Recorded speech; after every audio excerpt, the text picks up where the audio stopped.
지난주에는 이제 첫 번째 표적이었죠. 그래서 물로 포도주를 만드시는 사건.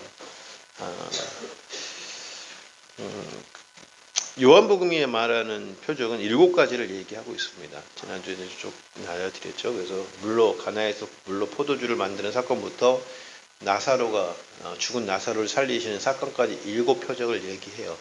근데 요한복음은 7표적을 이야기하면서 그런 말씀을 하는, 예수님께서 이보다 더 많은 표적들을 행하셨는데 그것을 다 기록하지 않았다라고 얘기를 해요. 그러면서 7가지 사건만 집중적으로 지금 조명이 되고 있는데, 그래서 우리가 그 7가지 표적을 통해서 하나님께서 우리에게 요한복음을 통하여, 아니 성경 전체를 통하여 우리에게 말씀하고자 하는 믿음이 무엇인가라는 것들을 우리가 쭉 이제 나누겠다라는 말씀을 들었습니다. 그래서 지난주에 우리가 물로 포도주를 만드는 사건은 어떤 말씀이냐면, 물로는 씻는다고 말씀드렸잖아요. 씻는 항아리라고 말씀드렸잖아요. 그렇죠? 씻는 항아리에 포도주가 떨어졌는데 그 씻는 정결 예식에 들어가는 물을 담는 항아리에 물을 채웠다는 거죠. 그리고 그 물이 포도주가 됐다는 거예요. 그리고 모든 사람들은 그 물을 마신다는 거죠. 그렇죠? 그러면 잔치집에 들어와 있는 사람들은 이미 정결 예식통에 있는 물로 씻은 사람들이에요.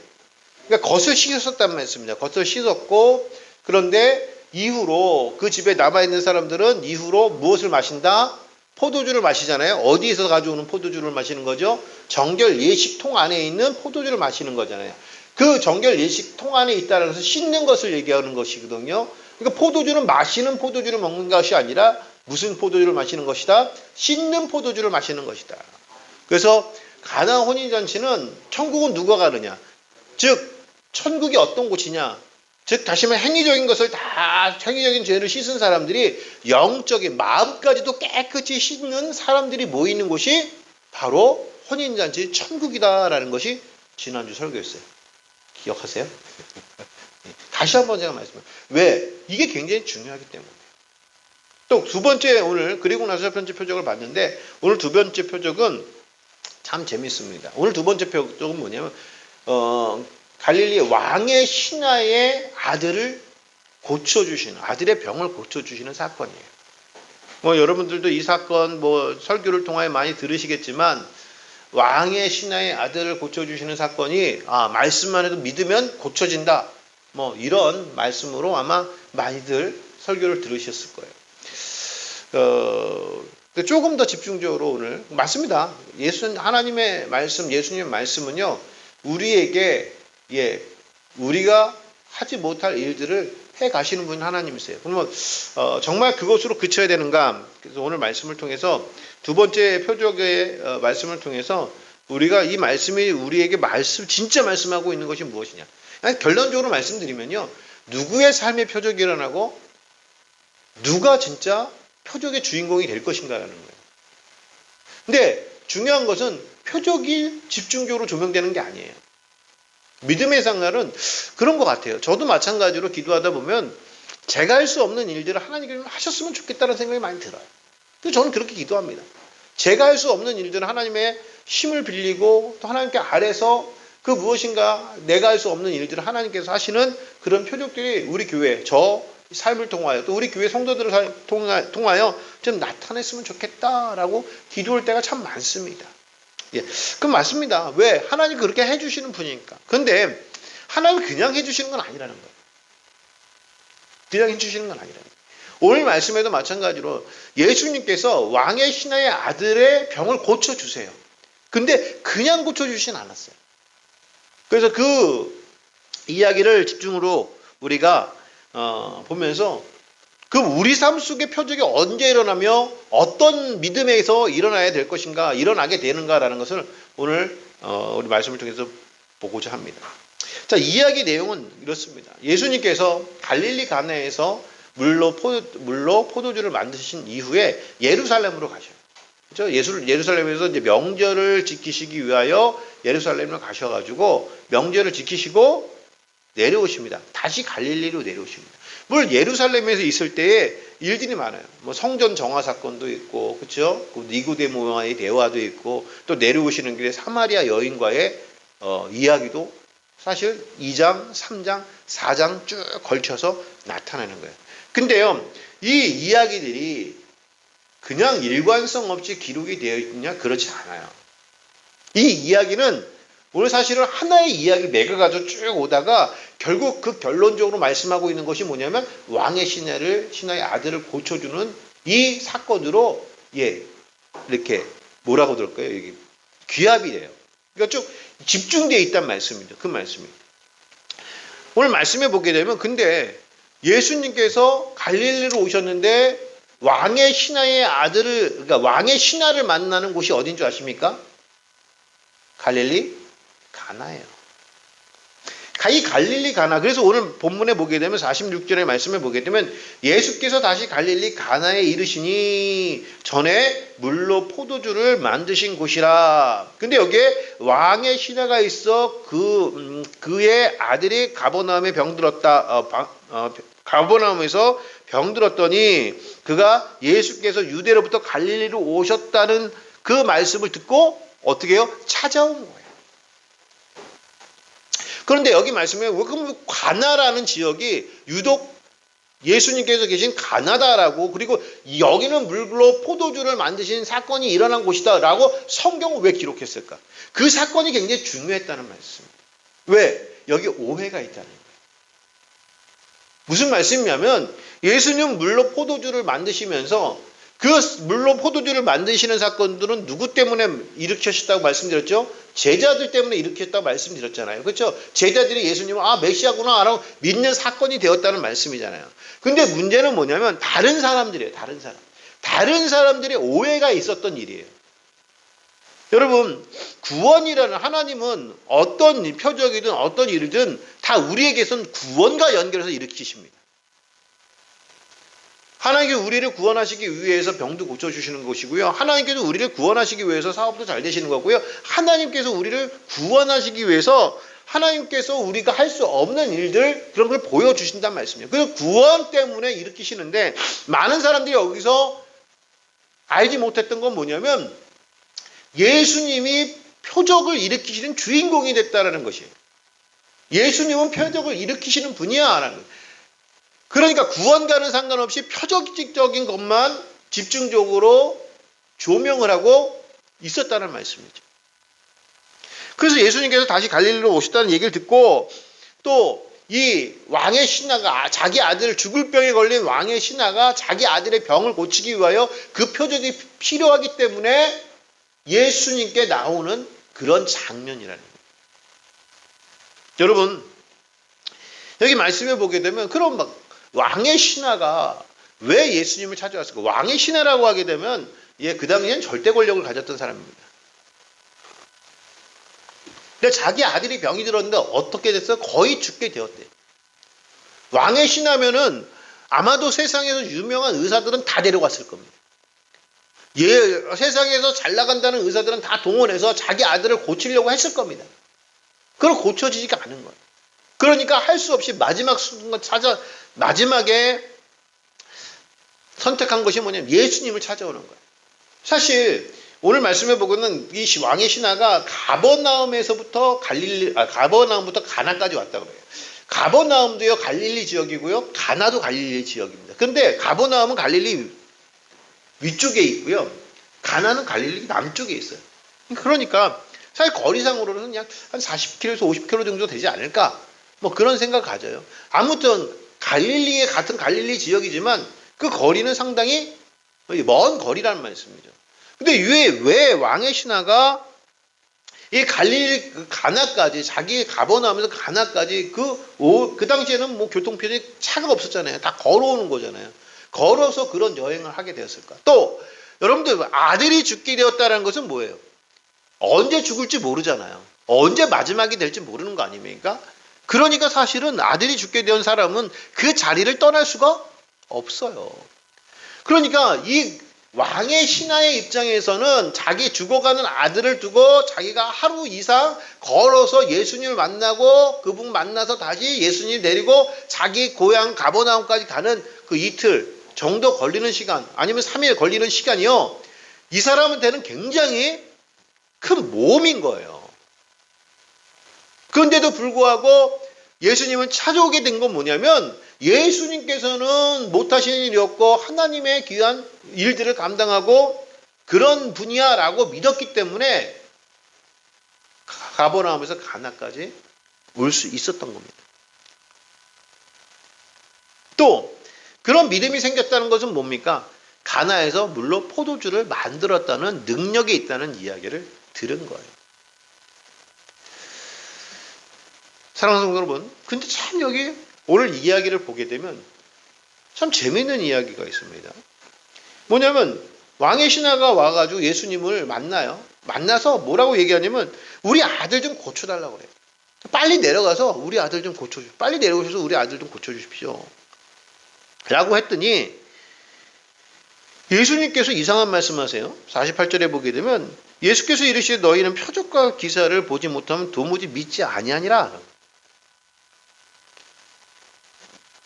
오히려 아들을 고치겠다고 왔던 왕의 신하를 여러분 생각해보면 정말 보게 되면 치근하지 않아요? 아들이 죽게 되어가지고 그렇죠? 그 부모의 마음은 다 똑같지 않습니까? 죽게 되었는데 여러분 생각해보세요. 그럼 어떻게든 살리고 싶은 건 아닙니까? 그러니까 예수님을 만나러 왔는데 예수님께서 또 꾸짖어요. 얘는 뭐 표적 때문에 왔냐? 뭐 이러면서 꾸짖어요. 그렇죠? 오히려 좀 빨리 가자, 고쳐주자 이렇게 하실 것 같은데 너 나한테 왜 왔어? 이런 식으로 해가지고 꾸짖는다는 말씀입니다. 저는 그래서 여기서 왜 예수님께서 이렇게 말씀하셨을까? 나는 다시 한번 보게 됐던 겁니다.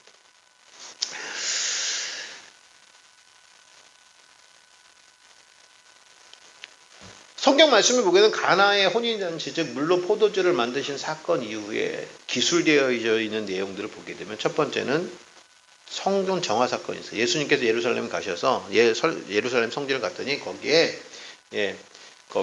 비둘기 파는 사람들, 돈 바꾸는 사람들 이런 사람들이 쭉 있는 거예요. 그러니까 그걸 다 상을 엎으시면서 내 집은 만민이 기도하는 집이다 라고 말씀하세요. 그렇죠? 그리고 나서 바리새인들과 언쟁이 붙어요. 그러면서 예수님 무슨 언쟁이 붙냐면 예수님께서 너희가 이 성전을 헐라 그럼 내가 3일 만에 세우겠다 라고 했더니 바리새인들이 비웃으며 뭐라고 야 이 성전이 70년 동안 세워진 거야. 네가 무슨 3일 동안 어떻게 세워. 그런데 예수님께서 그 성전을 진짜 허물고 다시 세웠나요? 그러시지 않았잖아요. 그렇죠? 그러면서 이 이야기가 예수님의 성전 정화 사건, 다시 말해 그 가운데 있었던 너희가 다시 이 헐라 그러면 내가 3일 만에 다시 세우겠다라고 하는 것이 결국 예수님 죽었다가 3일 만에 부활하신 사건이고 예수님의 제자들이 나중에 부활하신 후에 이 말씀을 알게 되었고 믿었다라고 얘기해요. 그래서 2장 22절 말씀에 보게 되면 찾아볼까요? 2장 22절 말씀.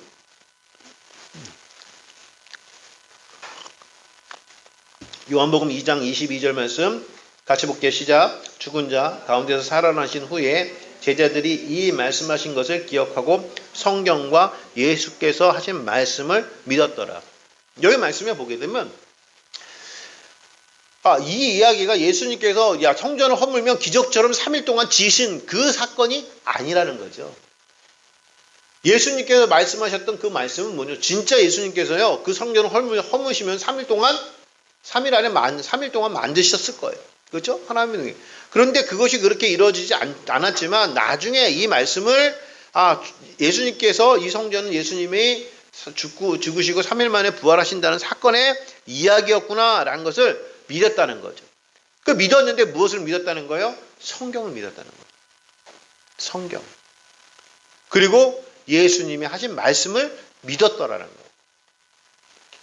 자, 언뜻 이해가 안 되시겠지만 두 번째로 사건을 넘어가게 되면요. 그리고 나서 3장에 무엇이 나오냐면 니고데모의 사건이 나옵니다. 유대인의 관원인 니고데모가 찾아와요. 그러면서 예수님께 그렇게 얘기해요. 선생님이시여 당신은 하나님이 보내신 줄을 내가 안다는 거예요. 왜? 당신이 행하신 표적을 보니. 그러니까 이 표적을 봤다라는 건 뭐냐면 쉽게 얘기하면은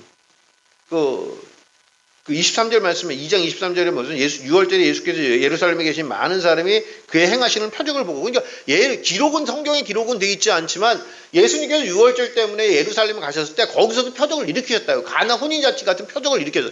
요한복음 말씀은 그것을 기록하지 않는 것은 7가지 표적이 예수님의 말씀을 다 증언하기에 충분하니까 7가지만 기록을 하고 있는데, 나머지 표적들도 많았어요. 이 표적을 봤던 예루살렘에서 예수님께서 일으켰던 표적을 봤던 니고데모가 찾아와서 그 표적을 보니 당신은 하나님 보내신 자가 맞다라는 거예요.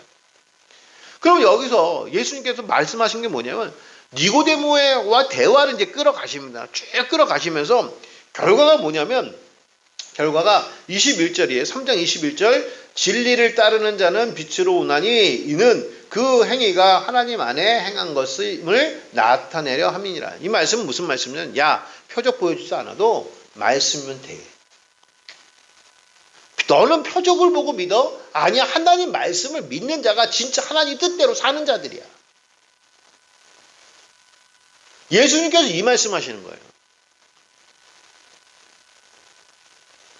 또 그리고 나서 4장 가서 이제 사마리아 여인을 만나시죠. 예수님께서 이제 원래는 유대인들이 가지 않는 사마리아라는 동네를 들어가서 사마리아 여인을 만납니다. 그리고 제자들이 먹을 것이 없어서 이제 동네로 먹을 것을 구하러 간 사이에 예수님께서 야곱의 우물에서 사마리아 여인을 만나서 대화를 하세요. 그렇죠? 그래서 예수님은 사마리아 여인과의 대화 중에 어떤 표적도 일으키시지 않았어요. 그러니까 말씀만 전하시는, 말씀만 쭉. 그 나중에 이 사마리아 여인이 어떻게 돼요? 메시아가 오면 예배가 회복될 겁니다. 라고, 메시아가 오면 근데 내가 그다라고 해서, 내가 메시아다라고 하니까 사마리아 여인이 내가 메시아를 만났다라고 하고 어떻게 해요? 예, 온 동네 사람들이 다 소문을 내고 다니는 거예요. 그 사람들이 와가지고 예수님 말씀을 듣죠. 그리고 나서 사마리아 사람들이 예수님을 구주로 믿게 돼요. 여기서도 하나 우리가 깨달아야 될 게 뭐냐면, 사마리아에서 예수님께서 어떤 표적도 보여주시지 않았단 말이에요. 어떤 표적도 보여주시지 않았어요. 그래서 4장 42절 말씀, 오늘 보면 바로 위에 말씀을 보게 되면 사마리아 여인들이 이야기를 합니다. 41절부터 볼게요. 40절, 사마리아인들이 예수께 와서 자기들과 함께 유하시기를 청하니 거기서 이틀을 유하심에, 그렇죠? 이틀을 계시는 거예요. 예수의 말씀으로 말미암아 믿는 자가 더욱 많아. 그 여자에게 말하되 이제 우리가 믿는 것은 내 말로 인함이 아니니 이는 우리가 친히 듣고 그가 참으로 세상의 구주신 줄 알미니라 하셨다. 이 말씀 보게 되면 사마리아 사람들도 예수님을 믿는데, 사마리아 여인이 저 사람이 나에 대해서 다 알아, 이런 얘기거든요. 근데 그것 때문에 그 얘기를 듣고 내가 예수님을 믿는 것이 아니라 이제는 우리가 예수님의 말씀을 친히 듣고 우리가 그가 구주인 줄을 우리가 알았다라는 고백을 했다는 거죠. 그리고 나서 다시 가나로 오시는 거예요. 여러분, 그러니까 가나에서 첫 번째 표적이었던 물로 포도주를 만드시는 예수 그리스도의 표적과 두 번째 표적, 왕의 신하의 아들을 고치시는 두 번째 표적구 사이에 어떤 이야기가 쭉 있냐면, 계속적으로 표적이 아니라 말씀이다가 계속 반복되어 나오는 거예요. 구원은 말씀이다라는 것이 계속적으로 반복되어 나오는 거예요. 그리고 예수님께서 가나에 오셨는데 또 표적을 구하는 사람들이 나타난 거예요. 그러니까 그 표적을 구한 사람이 누구예요? 왕의 신하. 자기 아들이 지금 죽게 되어서 그 표적이 필요한, 기적이 필요한 그 사람이 예수님께 와서 예수님, 내 아들 좀 고쳐주세요 라고 이야기한다는 거예요. 그래서 47절 말씀에, 오늘 본문 47절 말씀에 그가 예수께서 유대로부터 갈릴리로 오셨다는 것을 듣고 가서 청하되 내려오셔서 내 아들의 병을 고쳐주소서 하니, 여기 내려오소서라는 것은 예. 예루살렘이 높은 곳이셨잖아요. 그렇죠? 이렇게 쉽게 얘기하면 우리는 서울로 올라간다고 그러잖아요.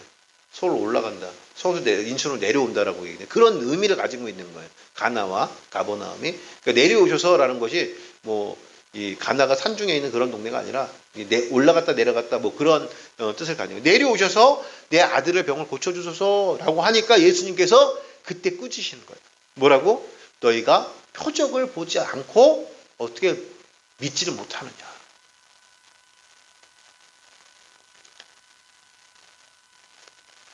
여러분, 참 여기에 귀한 것을 우리 하나 깨닫게 되는 거예요. 그게 뭐냐면 한국 교회가 굉장히 성장하고 부흥할 때에 참 희한한 건 많은 기적들이 일어났습니다. 여러분들 잘 아시겠지만 여의도에 가면은 세계에서 가장 큰 교회라는 교회가 있잖아요. 그렇죠? 그 교회의 특별 사역이 뭐죠? 병 고치는 사역이잖아요. 그렇죠. 이건 조용기 목사님이 있는 병을 많이 고쳐주셨더라고요. 그분은 말레이시아에 이 말레이시아에 세계적인 국빈 방문하신 분이에요. 병 고치는 걸로. 예, 국빈 방문. 저는 그래요. 진짜 그런 일들이 있었습니다. 제가 저도 예전에 한월산 기도원이라는 기도원을 다닐 때, 어릴 때, 거기 이천선 목사님, 거기에 저도 막 기도하러 다니고 어릴 때부터 그랬는데, 정말 그때는 한국 교회마다 하나님의 기적들이 막 일어날 때, 참 희한하죠? 그럴 때는, 그런 시대에는 교회들이 상당히 부흥했습니다. 지금 웬만한 큰 교회들은 다 그때 그런 사역들을 했던 교회들이에요. 제가 알기로는. 근데 요즘엔 그런 사역이 많이 없어졌죠.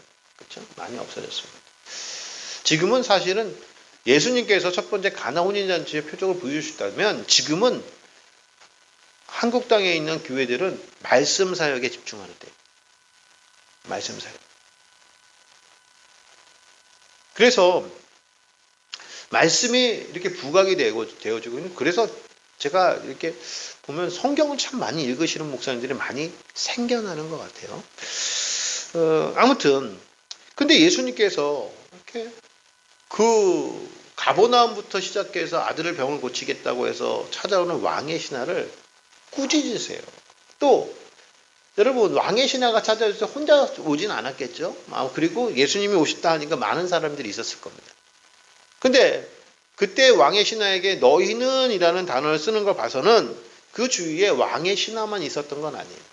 그러면 거기에는 뭐냐면 왕의 신하가 와가지고 아들을 고쳐달라고 기적 표적을 구하기 위해서 왔지만 그 자리에는 다른 표적을 또 구하기 위해서 왔던 사람들이 있었다는 말씀이에요.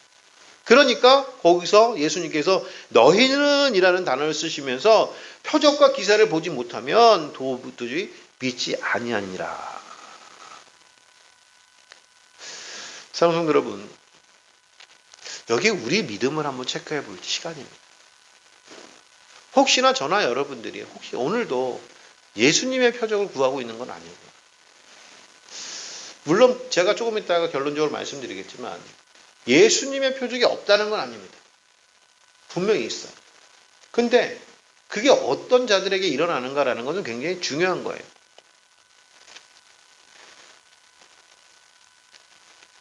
욕을 들었어도 아들의 병을 고치겠다는 의지가 있어서 강한 신하였다면 어떻게든 그럼에도 불구하고 그런 얘기를 들어도 예수님 끌고 내려갔을 겁니다. 그렇죠? 근데 여기 중요한 사건이 하나 있어요. 왕의 신하의 아들의 병을 고치는 사건이 일어나는데 그럼 그 사건이 왜 일어나느냐는 거죠.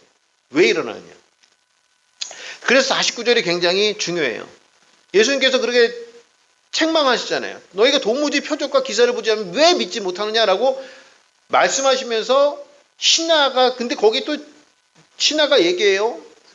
주여 내 아이가 죽기 전에 내려오소서. 그럼에도 불구하고 다시 얘기하니까 예수님께서 뭐라고요? 예수께서 이르시되 가라 내 아들이 살아있다 하시니. 자 여기서부터 바뀌어요. 내 아들이 살아있다 하시니까 왕의 신하가 어떻게 해요? 그 말씀을 읽고 가는 거예요. 어떻게든 예수님을 끌고 가야 되는데 예수님께서 하신 말씀을 믿고 가는 거예요. 바뀌었죠. 무엇이 봤어요? 기적과 표적을 구하던 믿음에서 말씀을 믿는 믿음으로 바뀌었단 말씀이에요. 그러니까 예수님께서 하신 말씀, 내 아들이 살아있다라는 말씀이 믿어지는 거예요. 여러분, 표적을 구하는 사람들은요, 가시적인 것을 구합니다. 눈에 보여야 믿어요. 눈에 보여서 해결돼야 그것이 해결됐다고 믿어요. 그런데 말씀으로 세워진 사람들은요, 가시적으로 나타나지 않았지만 하나님의 약속의 말씀이 내게 임하면 그 약속의 말씀을 믿고 가는 거예요.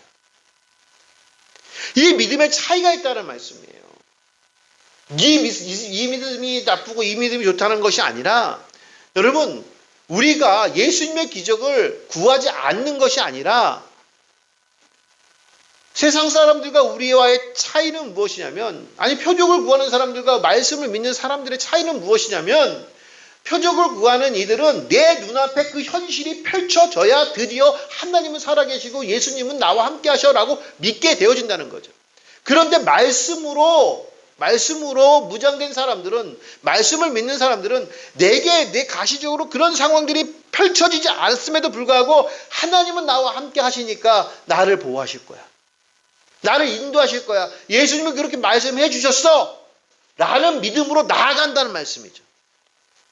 다른 거예요. 만약에 이 표적을 구하고 기사를 구하는 왕의 신하의 모습이었다면 예수님께서 책망하신 아이를 끌고 내려갔어야 된다는 말씀이에요. 내 아들 앞에 세워야 된다는 말씀이에요. 그분이 거기서 아들을 고치셔야 된다고 생각했던 말씀이에요. 그런데 그것이 바뀌었다는 거죠. 어떻게 바뀌었어요? 예수님께서 가라, 내 아들이 살아있다 라는 것만 들어도 그래, 그 말씀이 맞는 거야 라고 내려갔다는 말씀이죠. 그랬더니 어떻게 돼요? 진짜 살아있지요. 궁금하잖아요. 언제부터 이렇게 좋아졌냐? 물으니까 어떻게 돼요? 7시부터입니다. 7시가 언제예요? 예수님께서 말씀하신 그때로부터구나. 사랑하는 성도 여러분, 제가 오늘 이 말씀을 드리고 싶었던 거예요. 성경은 우리에게 기적을 무시하는 게 아닙니다. 예수님 표적을 보이셨어요. 또 앞으로 우리가 5표적을 계속 보면서 예수님께서 하신 표적들이 나타날 거예요. 근데 전체적으로 보게 되면 그 표적이 누구에게 나타나는 거예요? 말씀을 믿고 예수 그리스도의 말씀대로 행하는 자들에게 일어나는 표적이라는 말씀이죠. 저는 그래서 아까 그 찬양을 참 예전에는 그 찬송가 여러분들 545장 말씀 찬송 그 찬송 여러분 부르실 때 무엇을 느끼셨습니까? 저는 참 이 믿음까지 오기가 참 어려운 거였구나 라는 생각이 들어요. 그게 뭐냐면 이 눈에 아무 증거 아니 보여도 믿음만을 가지고 늘 이 귀에 아무 소리 아니 들려도 하나님의 약속 위에 서리라. 무엇 때문에? 이 성경 때문에. 이 성경 때문에. 이 성경 붙잡고 가면 이 눈에 아무 증거 아무것도 안 보여도 그냥 나는 하나님 말씀대로 걸어가는 것이고, 또 이 귀에 어떤 소리가 안 들려도 하나님 나를 구원하신다 약속하는 그 약속 가운데 내가 든든히 서간다는 거예요. 그러니까 믿음이 무엇이냐라고 하게 되면 성경 말씀 그대로가 믿어지느냐는 거예요. 이 성경 말씀 그대로가 믿어지느냐?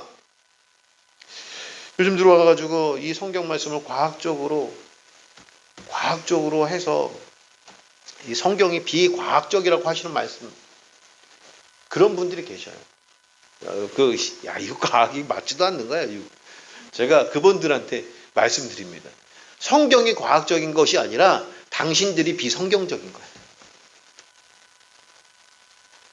이해가 되시겠어요? 성경이 과학적으로 말씀해서 틀린 것이 아니라 당신 믿음이 비성경적인 거예요. 왜? 성경은요, 그냥 믿으라고 합니다. 그래서 예수님께서 말씀하신 게 마지막에 도마가, 그쵸? 도마가 예수님 앞에 그러잖아요. 예수님 살아나셨다라고 했더니, 부활하셨다고 그랬더니, 도마가 그러죠. 나는 예수님의 손과 발을 내가 보고 만지지 않으면 나는 안 믿어. 그랬더니 예수님께서 친히 도마에게 자, 보고 믿는 자가 되라. 라고 하시면서 결론적으로 말씀하신 거잖아요. 그렇죠? 뭐라고 말씀하셨죠? 보지 않고 믿는 자가 복되도다. 여러분, 근데 예수님의 표적은 보고 보지 않고 믿는 자에게 일어난다는 거예요. 왜 복됐을까라고 생각해 보니까 보지 않고 믿는 자들에게 하나님의 구원의 기적들이 일어난다는 거죠. 사랑하는 여러분, 성경 말씀은 그래요. 믿음이 무엇이냐라고 하면 그냥 믿는 거예요. 그냥 믿는 거예요. 예수님이 그냥 어떻게 믿겨져요? 그냥 믿겨지는 거예요. 나 보지 않았는데? 내 삶 속엔 기적이 없는데? 나는 아무것도 없는데? 그럼에도 불구하고 그냥 믿어지는 거예요. 그게 복되다라는 거예요. 성경 말씀. 그러면 그 삶이 어떻게 돼요? 말씀으로 가능하다는 거예요. 성경 말씀이 재미있고 성경 말씀이 믿어지고 성경 말씀이 내게 유익이 된다고 생각되어지고 이 말씀 사는 것이 하나님의 복이라고 생각하여지고 그래서 세상 것이 하나하나 떨어져 나가고 한꺼번에 될 수는 없습니다. 한꺼번에 될 수는 없어요. 왜? 여러분 성경 저도 참 많이 읽었는데 아직도 제 마음속은 세상 쪽으로 따라가는 게 많아요. 그러나 세상 쪽으로 가다가도 이건 세상적인 일이지 되돌아가야지 라는 그런 일들이 좀 쉽게 저에게는 다가오니까 성경 말씀 보면서도요 세상 거 다 보고 가요. 그러나 읽고 읽을수록 어떻게 돼요? 하나하나 보이기 시작한다는 거죠. 성경 많이 읽으세요. 제가 권면드리는 거는 뭐냐면 성경을 한 번보다는 읽는 것보다는 두 번 읽는 게 좋고 두 번 읽는 것보다 10번 읽는 게 좋고 10번 읽는 것보다 100번 읽는 게 좋고 100번 읽는 것보다 1000번 읽는 게 좋아요. 1000번, 10,000번 읽었다 해도 근데 하나님 말씀대로 살 수는 없을 거예요. 그럼에도 불구하고 계속 우리를 성경 말씀 가운데 가까이 갈 수 있도록 인도하시는 것은 하나님 말씀이라는 거예요. 그것은 기적보다 더 우선시 된다는 말씀이죠. 사랑하는 성도 여러분, 예수님의 가나에 있었던 두 가지 사건을 또 그 사이에 있었던 사건을 쭉 우리가 함께 나누면서 2장부터 오늘 4장까지의 말씀을 쭉 펼쳐봤어요. 근데 중요한 게 뭔지 아십니까? 예수님의 표적이 중요한 것이 아니라 예수님께서 하신 말씀을 믿는 믿음이 더 중요하다는 것이 오늘 결론이라는 말씀이죠. 저와 여러분들 또 우리 본향교회 모든 성도들이 그런 믿음 가지고 왔으면 좋겠어요. 이 눈에 아무 증거 아니 배워도 이 귀에 아무 소리 아니 들려도 믿음만을 가지고 약속에 반드시는 그런 믿음으로 오늘도 저와 여러분들이 날마다 승리하는 삶을 사실 주의 이름 축원합니다. 기도하시겠습니다.